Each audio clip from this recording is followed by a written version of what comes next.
नमस्कार दोस्तों, आर के साइंस क्लासेज के इस डिजिटल प्लेटफॉर्म पर मैं एक बार फिर से आपका स्वागत करता हूं। दोस्तों, आज मैं बात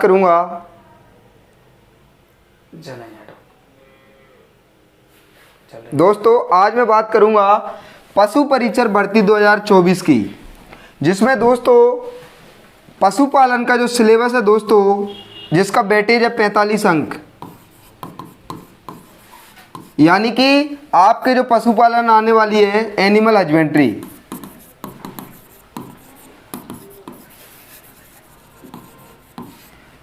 उसका वेटेज है दोस्तों कुल 45 अंक।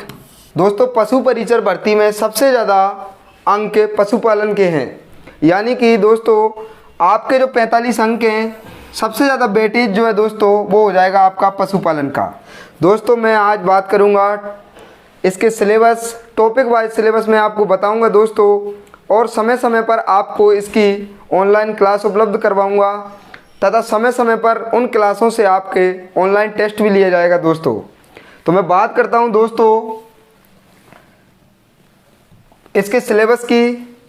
तो इसमें दोस्तों पशु परिचर भर्ती का जो पशुपालन का पाठ्यक्रम है वो दोस्तों इस प्रकार है।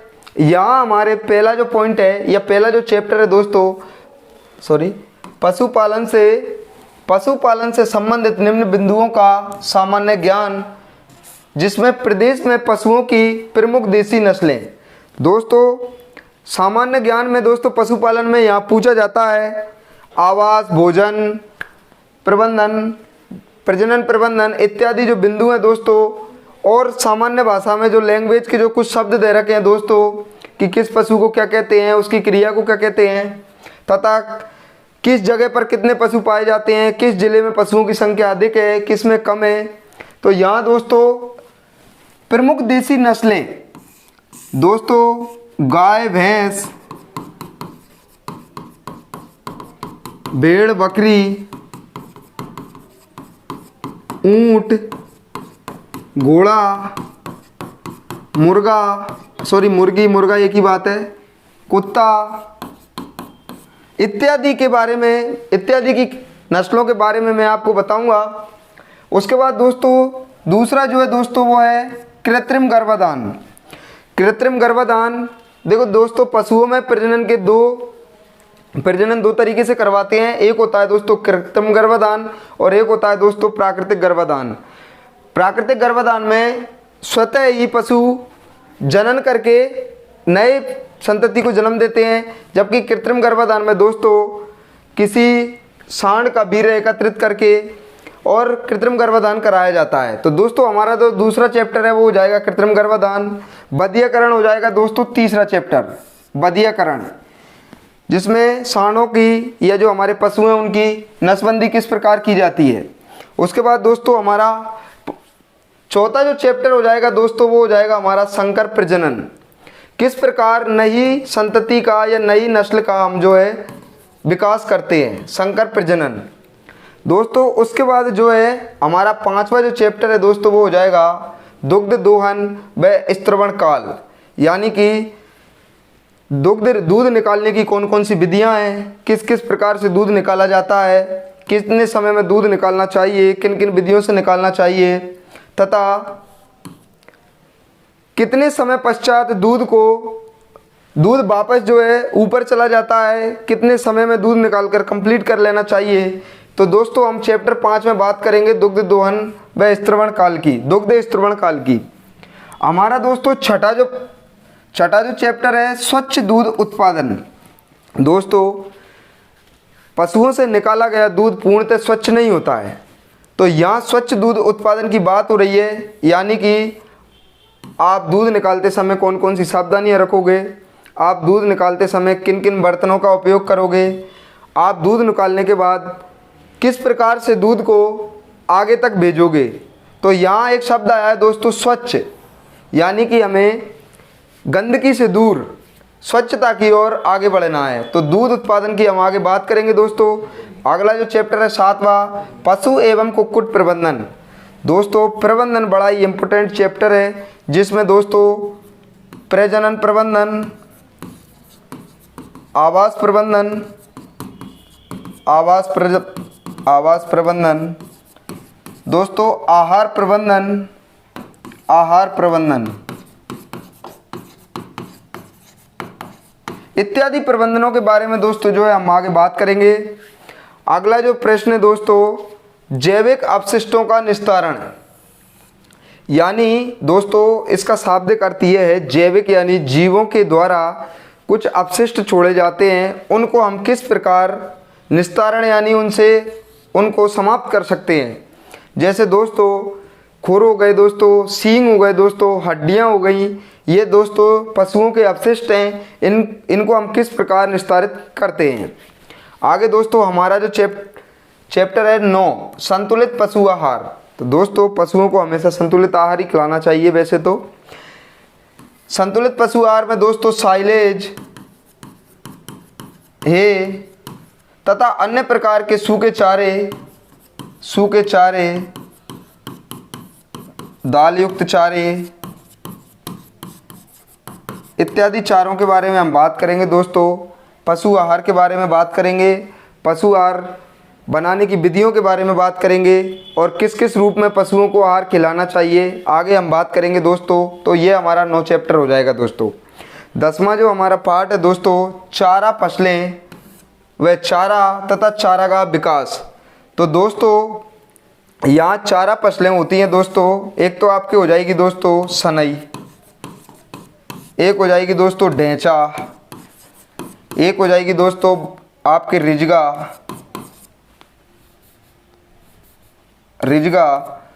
और एक हो जाएगी दोस्तों बरसीम, मक्का इत्यादि। दोस्तों हमारे जो चारे वाली फसलें हैं उनके बारे में हम आगे बात करेंगे। तथा चारागाह विकास, देखो दोस्तों चारे को वैसे 2 प्रकार में बांटा गया, साइलेज और हे। दोस्तों साइलेज होता है संरक्षित हरा गीला चारा और हे होता है दोस्तों संरक्षित सूखा चारा। उसके बाद दोस्तों चारागाह की मैं बात करूं तो चारागाह विकास की मैं अगर बात करूं तो गवर्नमेंट ने ऐसी बहुत सारी स्कीम चलाई है या चारागाहों का विकास किया है जिससे पशुओं का विकास हो सके। चारागाह में किस प्रकार भोजन प्रबंधन रखा जाता है, जल प्रबंधन, आवास प्रबंधन इत्यादि के बारे में दोस्तों हम बात करेंगे चैप्टर 10 में। आगे चलते हैं दोस्तों।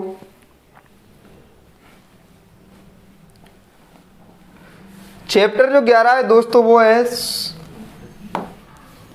स्वास्थ्य एवं बीमार पशुओं की पहचान। दोस्तों आपको पता है स्वस्थ पशु जो रहते हैं वो हष्टपुष्ट रहते हैं, अच्छी चाल होती है, चमकीले होते हैं, अत्यधिक दूध उत्पादन करते हैं, जबकि बीमार पशु हैं जो है दोस्तों हष्टपुष्ट नहीं होते, मुंह लटका रहता है, ग्रुप से अपने से अलग जो है खड़े रहते हैं। तो उनकी पहचान के विभिन्न लक्षणों के बारे में दोस्तों हम 11 पार्ट में अध्ययन करेंगे। अगला जो पार्ट है दोस्तों पशुओं में अंत एवं बाह्य परजीवी रोग। तो दोस्तों पशुओं में रोग 2 नहीं 4 प्रकार से होते हैं। एक तो होता है दोस्तों परजीवियों के द्वारा, एक होता है दोस्तों सूक्ष्म जीवों के द्वारा, एक होता है दोस्तों जन्मजात और एक होता है दोस्तों चयापचयी क्रियाओं के द्वारा। तो यहाँ अंत्य और बाह्य परजीवियों की बात की है, यानी अंत्य में हो जाएगा दोस्तों एस्केरिस, लीवर फ्लूक, जोंक और बाह्य परजीवी में हो जाएंगे आपके दोस्तों किलनी, जिसको आप कलीली कहते हो, चिचड़ी। आगे मैं बात करता हूं दोस्तों 13 पार्ट की। तो पशुओं में टीकाकरण जो आपका 13 पार्ट है, तो पशुओं में मुख्यतः 2 बार टीकाकरण की प्रक्रिया करवाई जाती है। एक तो वर्षा ऋतु से पहले करवाते हैं दोस्तों, वर्षा काल से पहले, और एक बार दोस्तों जनवरी फरवरी में टीकाकरण की जो है प्रक्रिया करवाई जाती है दोस्तों। तो टीकाकरण का उचित समय तथा विभिन्न रोगों में कौन कौन से टीके का अपन उपयोग करते हैं उसके बारे में आप 13 चैप्टर में पढ़ेंगे। 14 पार्ट है दोस्तों पशु प्रसार। पशु प्रसार का शाब्दिक अर्थ है दोस्तों कि पशुओं का पशु फैलाव, किस जिले में, किस राज्य में सर्वाधिक पशु हैं, कहाँ किस पशु की संख्या ज़्यादा है। उसके बाद दोस्तों 15 पार्ट जो है भेड़ बकरियों का स्वास्थ्य कैलेंडर, कि दोस्तों कौन सी नस्ल की बकरियां किस वर्ष में सर्वाधिक प्रभावित होती हैं, कौन सी नस्ल की बकरियां जो है दोस्तों संपूर्ण वर्ष भर में सबसे कम बीमार होती हैं, उसके बारे में हम बात करेंगे 15 पार्ट में। उसके बाद दोस्तों ऊन दे रखी है, तो दोस्तों ऊन में हम बात करेंगे किस नस्ल से सबसे अच्छी ऊन निकाली जाती है, कौन सी नस्ल सर्वाधिक ऊन उत्पादन करती है। मांस में दोस्तों हम सभी पशुओं के मांस की बात करेंगे, जिसमें मांसों का प्रकार होगा दोस्तों, मांस के प्रकार जैसे गाय के मांस को दोस्तों कहते हैं बीफ, भैंस के मांस को कहते हैं दोस्तों बपन, मुर्गी के मांस को बोलते हैं दोस्तों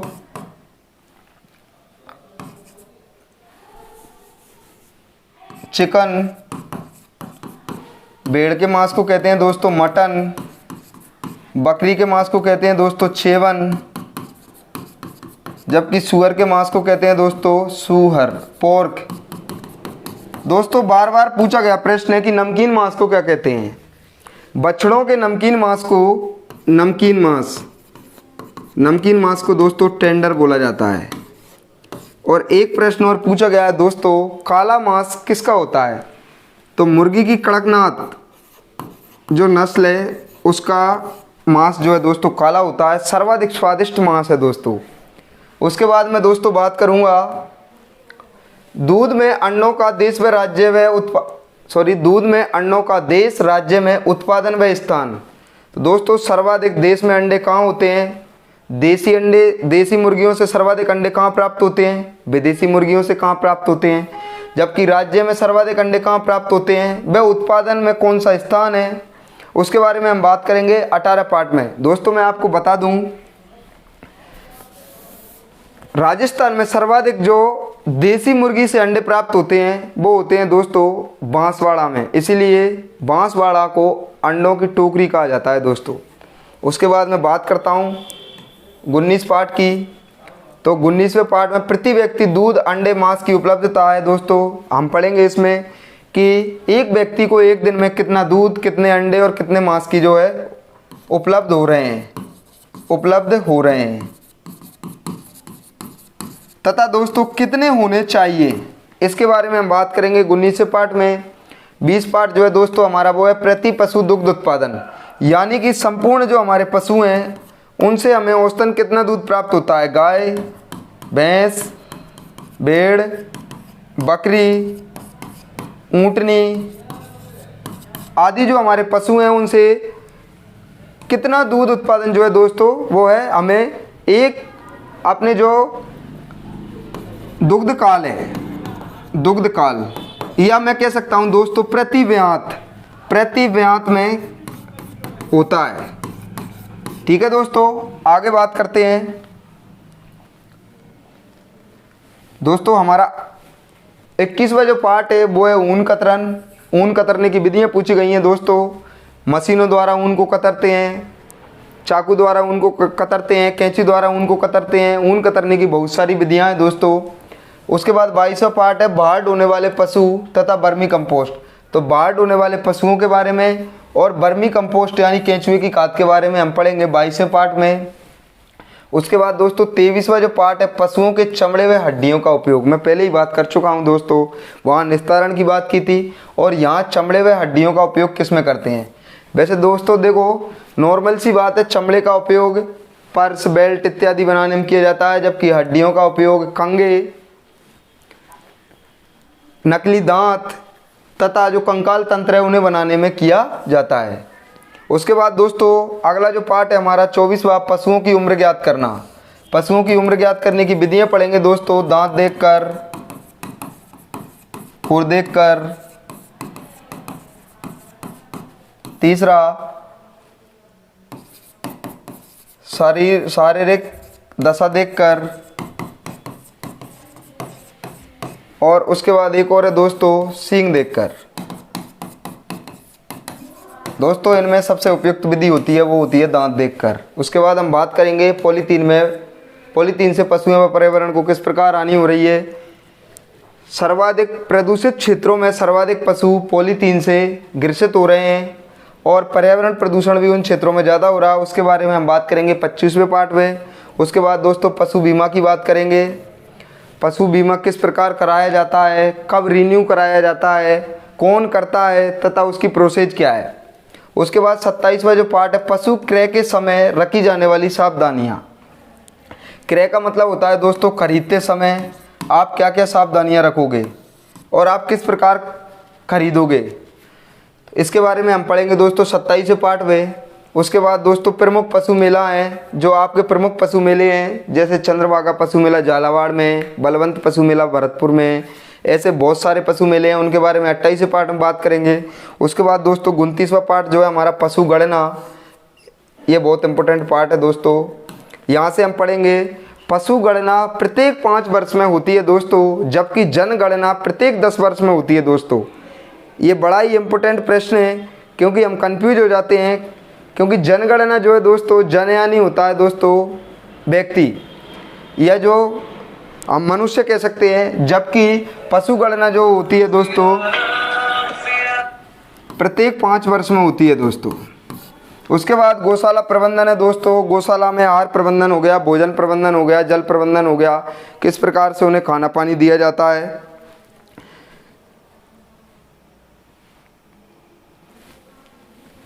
उसके बाद दोस्तों मैं बात करता हूँ साफ सफाई का महत्व। देखो दोस्तों, जिस स्थान पर जितनी अधिक साफ सफाई होती है वहाँ उतनी ही पशु कम बीमार होते हैं। तो साफ सफाई का महत्व पढ़ेंगे, तथा गौशाला, पशुशाला या जो हमारे पशुओं को रखने का जो आवास है उसे किस प्रकार साफ रखा जाता है। जैसे मान लो 1 से 2% फिनाइल का घोल डाला जाता है, फिनाइल के घोल से साफ करते हैं, या लाल दवा से। तो मैं विभिन्न प्रकार की जो दवाइयाँ हैं उनके बारे में बात करूँगा 31वें पार्ट में। उसके बाद दोस्तों हमारा जो 32वां पार्ट है, गोबर मूत्र का उचित निष्पादन। दोस्तों पशुओं का मल मूत्र व गोबर, यानी कि गोमूत्र व गोबर बहुत ही इम्पोर्टेंट है दोस्तों। इससे हम दोस्तों पंचगव्य बनाते हैं। पंचगव्य जो कि दोस्तों फसलों में विभिन्न प्रकार के रोग व कीटों से हमें बचाते हैं। उसके बाद दोस्तों 33वें पार्ट में बात करेंगे पशु उत्पादों का विपणन, यानी बेचना। पशु उत्पादों को किस प्रकार बेचा जाता है दोस्तों, दूध को किस प्रकार बेचा जा सकता है, दूध से दही क्रीम बनाकर किस प्रकार बेचते हैं दोस्तों। और हमारा अंतिम जो चैप्टर है दोस्तों, डेयरी विकास गतिविधियों तथा पशुपालन विभाग की प्रमुख योजनाएं। तो मैं आपको बता दूंगा दोस्तों डेयरी विकास, डेयरी दोस्तों एक मैं आपको क्वेश्चन पूछ रहा हूं दोस्तों, आप कमेंट करके इस प्रश्न का उत्तर देना कि सर्वप्रथम डेयरी की स्थापना कहाँ की गई थी, तथा वर्तमान में राजस्थान की सबसे बड़ी डेयरी कौन सी है। इस प्रश्न का उत्तर आप कमेंट में बताना दोस्तों, ठीक है दोस्तों। तो